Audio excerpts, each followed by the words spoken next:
Bonjour et bienvenue dans la série vidéo formation sur la plateforme Java Enterprise Edition, Java EE, Java 2E. Donc on va créer notre premier projet Java Enterprise Edition. Pour cela, il faut avoir au préalable Eclipse J2E, donc la version J2E d'Eclipse, plus Tomcat version 7 ou plus. Dans cette vidéo, on va voir aussi une phase très importante qu'il s'agit de lier Eclipse à Tomcat. Donc attention, dans Eclipse, on développe notre application, mais elle est hébergée et mise en œuvre dans Tomcat. Donc je vous demande de bien saisir cette liaison.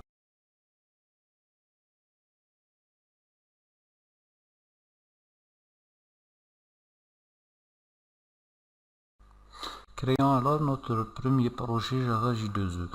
Donc il y a une icône ici, créer nouveau projet, ou bien vous pouvez venir ici New, et vous allez choisir un de ces projets.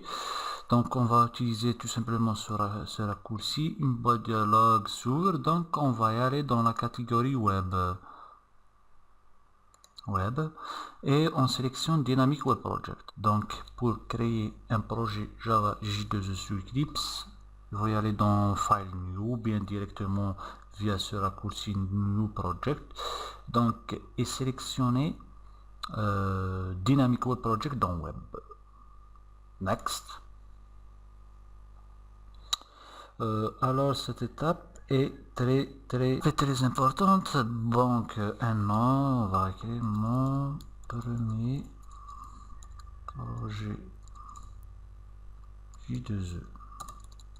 Moi j'ai déjà créé un serveur que j'ai appelé Apache Tomcat version 7.1. Mais pour vous, si c'est pour la première fois que vous aurez à créer un projet J2E, donc vous n'aurez pas ça. C'est-à-dire que votre environnement de développement Eclipse n'est pas lié à Apache Tomcat. C'est-à-dire que votre Eclipse ne connaît pas Tomcat. Donc, pour faire cette liaison entre Eclipse et notre serveur Tomcat, qui est une phase très importante, et il faut comprendre que Eclipse ne permet que de développer notre projet, de le définir, mais son exécution se fait, ou bien sa mise en œuvre, son déploiement se fait au niveau de Tomcat, le serveur Tomcat. C'est là que sera hébergé notre projet réellement. Donc il faut très bien se souvenir de cette distinction, environnement de développement et serveur. Okay. Donc vous cliquez sur New Runtime. Donc je vais refaire les procédures pour vous. Donc assurez-vous que cette option est cochée, Create a New Local Server, pour créer un serveur local ici qu'on verra par la suite. Donc c'est la version 7, donc je vais sélectionner 7. Next.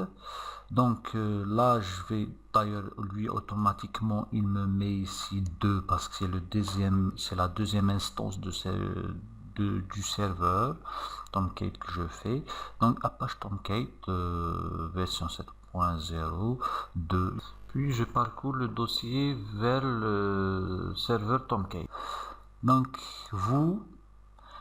il faut parcourir le dossier de votre serveur Tomcat, donc là où vous l'avez décompressé. Donc moi je l'ai décompressé directement dans la racine D, donc je sélectionne Tomcat 7, ok, finish. Donc j'ai mon serveur Apache Tomcat 7, le deuxième, c'est-à-dire celui que je viens de créer. Donc qu'est-ce que je viens de faire aussi? Donc je clique sur Next. Bon, pour l'instant on va faire Finish.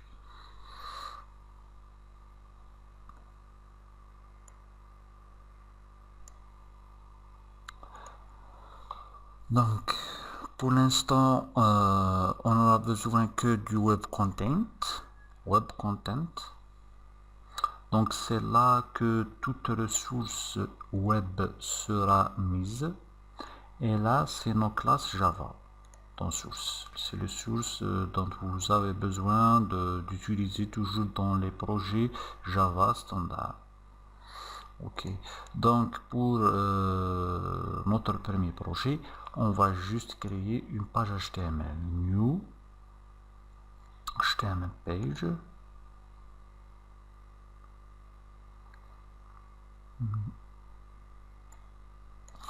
Donc je vais écrire HTML page par exemple. Next, je vais sélectionner voilà le HTML5, la version 5 d'HTML pour simplifier la vie. Donc je vois bien que ma page est créée. Je l'ouvre.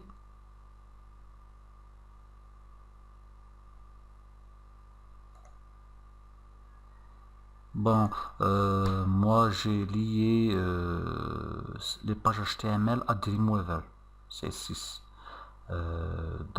Mais pour vous, il va s'ouvrir directement ici. D'ailleurs, c'est ce que je vais faire pour rester don't participate.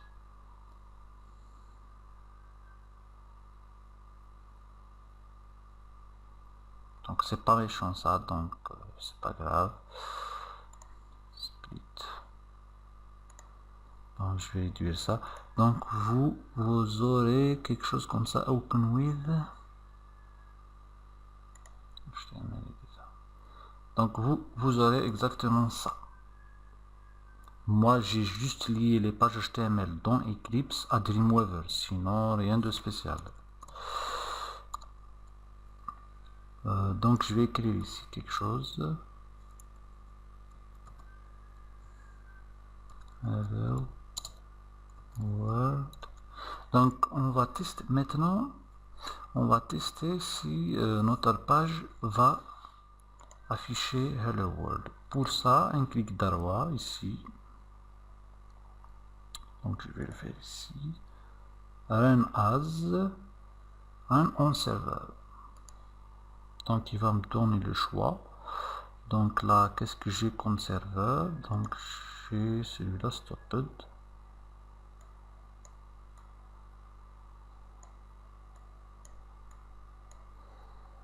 Donc finish.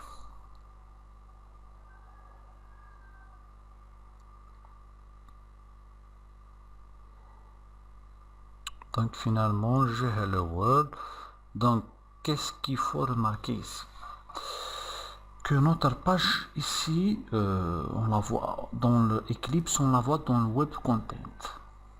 Mais réellement, où est-ce qu'elle se trouve cette page pour qu'elle soit mise en œuvre? Elle est dans le localhost 8080.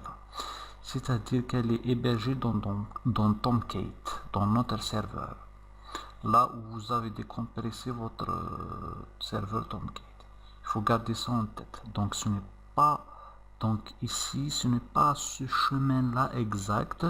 Donc si je fais propriété ici, je vais trouver que web content il est dans des Eclipse, mais ça c'est la phase de développement. Mais à la mise en œuvre de notre application, c'est-à-dire quand j'ai fait run en serveur, c'est-à-dire en serveur, c'est ça que veut dire localhost, c'est-à-dire que tout ce qui est ici a été mis dans le serveur, puis il y a eu réponse à cette requête. J'ai demandé HTML page, HTML.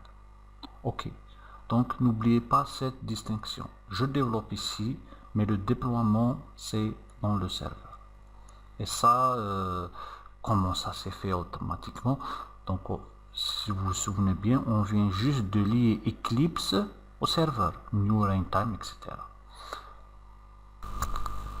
Je souhaite que maintenant vous savez bien créer un projet J2E sur Eclipse et que vous savez bien aussi lier Eclipse à Tomcat et que vous faites bien la distinction entre la phase de développement dans Eclipse et le déploiement dans le serveur du web content.